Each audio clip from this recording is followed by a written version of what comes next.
आज के हिंदी कांश में सबका स्वागत है। आज हम 7वीं कक्षा रानी लक्ष्मीबाई प्रसंग के बारे में पढ़ेंगे। ये है झांसी की रानी भाग दूसरा। अंग्रेजों के इस आक्रमण से लक्ष्मीबाई घबराई नहीं। 2-4 दिनों में ही उन्होंने अंग्रेजों का सामना करने का प्रबंध कर लिया। उनकी प्रजा और सेना ने उनका पूरा साथ दिया। वे स्वयं घोड़े पर सवार होकर स्वयं युद्ध की तैयारियों को देखती थी। झांसी की स्त्रियां भी अपनी रानी के साथ कमर कसकर अंग्रेजों का सामना करने के लिए तैयार हो गई। भीषण युद्ध आरंभ हो गया। तोपों की मार से झांसी नगर का परकोटा जगह जगह टूटने लगा। रानी पूरे 12 दिन तक साहस के साथ अंग्रेजी सेना का सामना करती रही। अंत में अंग्रेजी सेना झांसी में घुस पड़ी।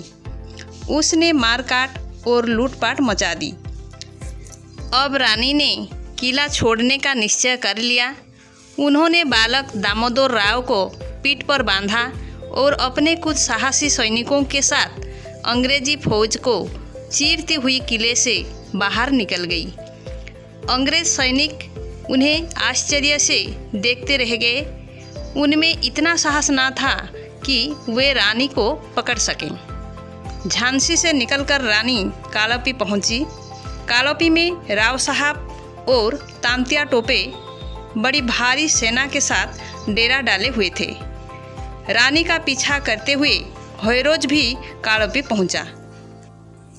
घमासान युद्ध हुआ, परंतु रानी यहाँ से भी बच निकली। अब राव साहब और रानी ग्वालियर की ओर चल दिए।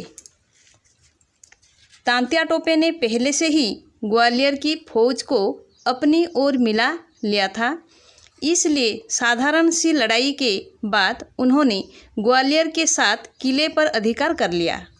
ये लोग अभी सांस से भी ना ले पाए थे कि होयरोज की फौज ने ग्वालियर को भी आ घेरा। दूसरे अंग्रेज सेना अधिकारी भी अपनी सेनाओं के साथ ग्वालियर आ पहुँचे। अब रानी ने समझ लिया कि यह मेरे जीवन का अंतिम लड़ाई है। पहले 2 दिन की लड़ाई में रानी का घोड़ा घायल हो गया था, इसीलिए रानी को एक दूसरा घोड़ा लेना पड़ा। रानी शत्रुओं पर टूट पड़ी। राव साहब और तांत्या टोपे दूसरे मोर्चे पर लड़ रहे थे।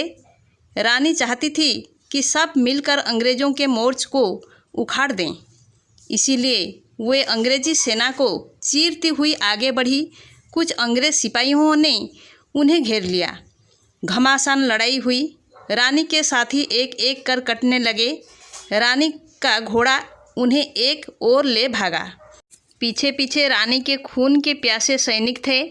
एक नाले पर जाकर रानी का घोड़ा अड़ गया।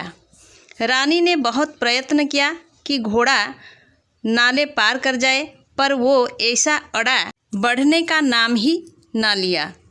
इतने में एक अंग्रेज सैनिक ने रानी को आ घेरा। उसने रानी के सिर पर वार किया। इससे रानी के सिर और एक आंख पर गहरी चोट आई। रानी के सेवक ने उस अंग्रेज सैनिक को एक ही बार में समाप्त कर दिया। तब तक रानी के अन्य सिपाही और सेवक भी वहां आ पहुंचे। रानी की यह दशा देख वे बहुत दुखी हुए। रानी ने उसने कहा, देखना, शत्रु मेरे शरीर का हाथ ना लगा पाएं।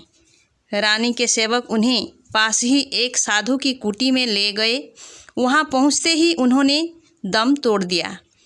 इससे पहले कि अंग्रेज सैनिक वहां पहुंचते, साधु ने अपनी कुटी की घास कूस और लकड़ियां डालकर उनकी चिता में आग लगा दी। इस प्रकार देश की स्वतंत्रता के लिए रानी ने अपने प्राण न्योछावर कर दिया। ना तो रानी लक्ष्मीबाई के पास बड़ी सेना थी और ना कोई बहुत बड़ा राज्य। फिर भी इस स्वतंत्रता संग्राम में जो वीरता उन्होंने दिखाई, उसकी प्रशंसा अनेक शत्रुओं ने भी की है।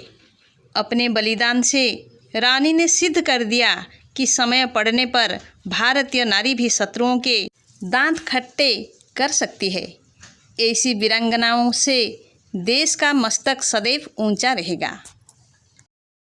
तो बच्चों, जिस देश की मिट्टी ने अन्न जल देकर हमें बढ़ाया है, उसके लिए अपने तन मन धन न्योछावर कर देना चाहिए। वही हमारे लिए सच्चा स्वदेश प्रेम कहलाएगा। अब हम कुछ कठिन शब्द का अर्थ के बारे में जानेंगे। परकोटा। परकोटा का मतलब किले की सुरक्षा के लिए बनी दीवार। घमासान। घमासान का मतलब जोरदार। कमर कसना। कमर कसना का मतलब किसी काम के लिए तैयार होना। गोद लेना। गोद लेना का मतलब दत्तक बनाना, मतलब वारिस चुनना। प्राण न्योछावर करना मतलब किसी अच्छे उद्देश्य के लिए जान दे देना। दांत खट्टे करना मतलब परास्त करना या हराना। टूट पड़ना मतलब अचानक आक्रमण करना।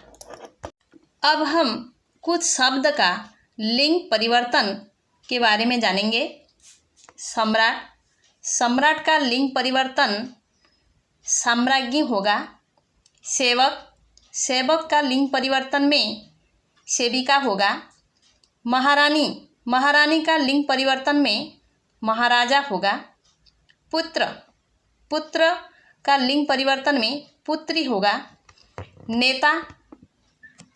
नेत्री होगा। घोड़ी। घोड़ा होगा।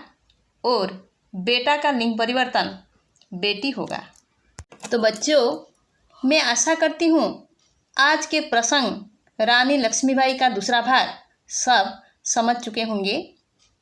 आज के हिंदी कालांश को यही समाप्त करेंगे। धन्यवाद।